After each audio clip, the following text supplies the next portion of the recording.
Let's say meron tayong parabola. Ito. Ang mga terms na dapat natin tandaan, ito focus, F, vertex, tsaka itong directrix. Sabihin natin, meron tayong point P na matatagpuan doon sa parabola. Pwede tayong maglagay dito or dito, kahit saan dyan. Basta nandito siya sa parabola. Pag pinag-connect mo ang focus F, ito, papunta dito sa point P, equal siya sa perpendicular distance from point P papuntang directrix. Siya, perpendicular. Ito, equal dito. Yan, equal sila. Yun yung definition ng parabola natin.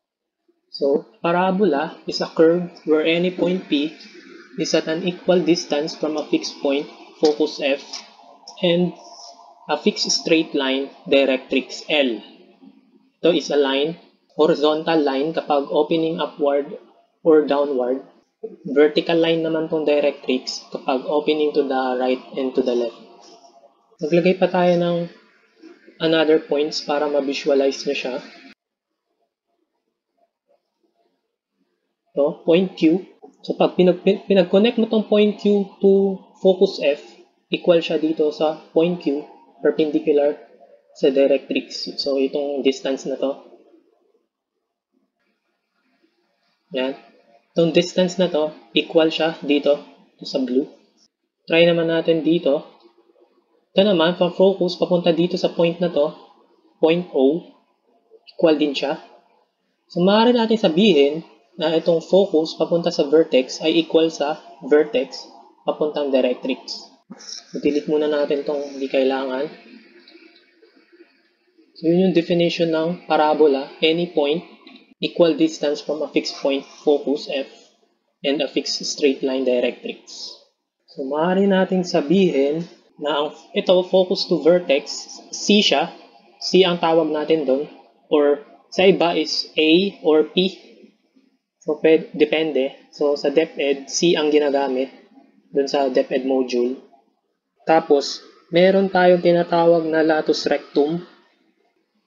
Ang latus rectum naman is yung distance ng focus papunta dun sa ito. So, ang measurement niya is, yung total measurement ng latus rectum is 4C. So, kalahati niya is 2C. So, from dito sa focus papunta dito, 2C. Dito, papunta doon, is 2C.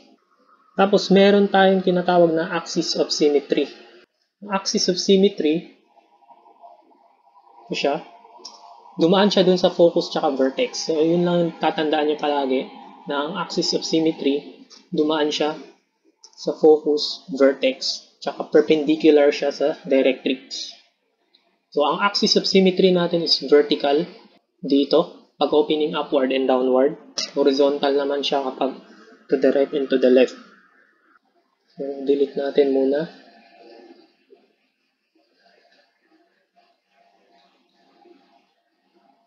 Para klaro siya.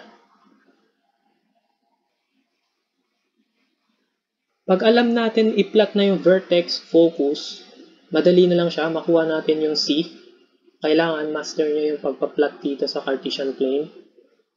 Ma-visualize nyo siya. So, ito ang pinaka-importante. Itong vertex, makuha mo yung vertex, focus, directrix, tsaka itong C. Tapos, kailangan memorize mo to, mga property na to, para makapag-sketch ka ng magandang parabola. Tsaka accurate na parabola. Kailangan din natin kabisaduhin yung 4C form na tinatawag. So, delete ko muna itong definition.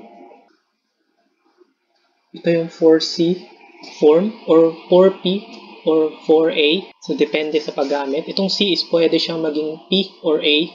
Itong parabola na to, ganito siya na form. So, quantity x minus h squared equals 4C times quantity y minus k. So, lagi natin tatandaan na pag yung x yung naka-squared, yung y yung wala, opening upward or downward lang yun. Kapag ang y naman yung naka-squared, so to the left or to the right. So, itong parabola na to, siya yun. Ito, lagi natin tatandaan parabola opening upward and downward, yung x yung naka-squared, yung y yung hindi. Tapos, kapag opening downward, negative 4c. Dito, pinagkaiba nila. Ito naman is positive, negative naman to. So, to the right and to the left, ito naman nagkabaliktad, y naman yun nandito, y and k, dito naman yung x minus h. Ito ang importante, ma-convert natin sa ganito para ma-sketch natin na maayos. Di ba mayroon tayong general form? Ito yung standard form. Okay? So, try natin i-sketch to.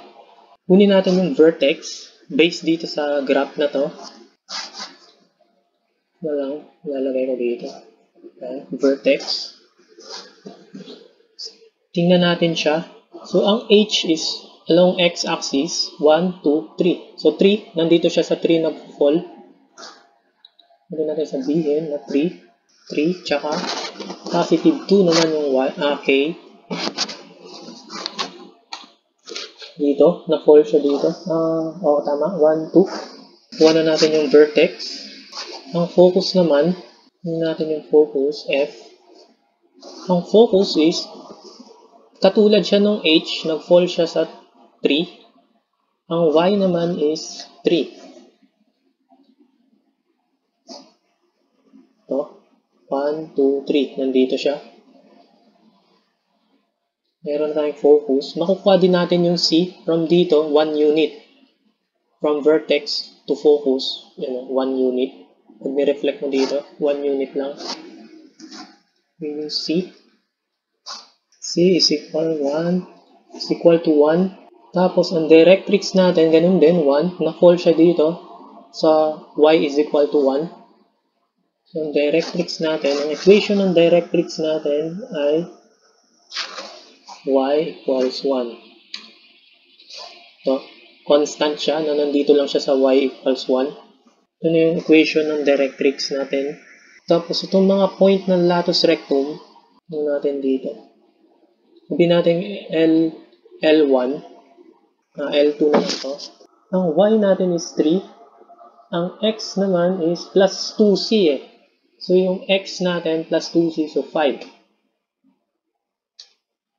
C is 1. So, 2C, 2.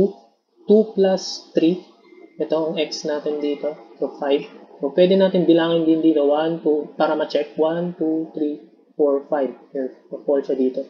5. Ito naman tayo sa kabila. Yan. L1 naman to. Ang y natin is the same lang. Same level lang sila. So, 3 pa din. Ang x lang yung magbabago. Ito naman, from focus, magma-minus tayo. Focus natin is 3. 3 minus 2 is 1. So, yun. 1 and 3. Itong point na to. Na-check din natin dito. Naka 1 unit lang siya. Ganun lang siya. Okay.